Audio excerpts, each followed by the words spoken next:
শিক্ষার্থী বন্ধুরা, এখন আমি তোমাদের জিএসটি গুচ্ছ বি ইউনিটের এখানে ভর্তি পরীক্ষার তথ্য সম্পর্কে জানাবো।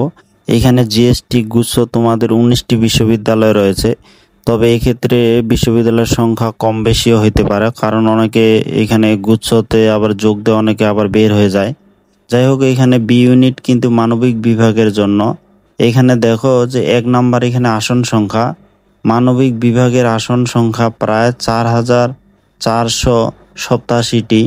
2 নম্বর দেখো আবেদন যোগ্যতা, এসএসসি ও এইচএসসি উভয় পরীক্ষায় চতুর্থ বিষয় সহ ন্যূনতম জিপিএ 3, অর্থাৎ এসএসসি ও এইচএসসি অপশনাল সাবজেক্ট সহ তোমাদের পৃথকভাবে ন্যূনতম জিপিএ তোমাদের 3 থাকতে হবে, এখানে 5-এর মধ্যে 3 থাকতে হবে।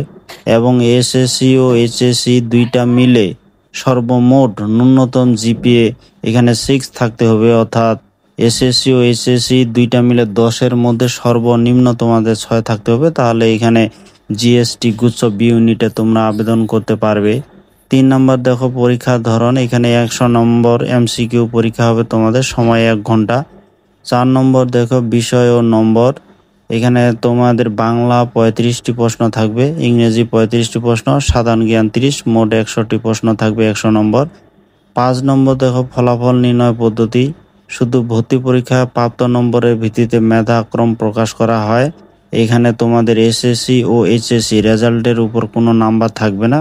তোমরা 100 নম্বরের যে পরীক্ষা হবে সেই নম্বরের মধ্যে যে নম্বর পাবে সেই নম্বরের উপর তোমাদের একটা মেধা তালিকা প্রকাশ করা হবে।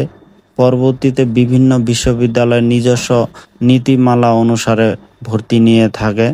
তা আশা করি শিক্ষার্থী বন্ধুরা, জিএসটি গুচ্ছ বি ইউনিটের এখানে আসন সংখ্যা, আবেদন যোগ্যতা, পরীক্ষার ধরন, বিষয় ও নম্বর ও ফলাফল নির্ণয় পদ্ধতি সম্পর্কে খুব সুন্দরভাবে বুঝতে পেরেছ।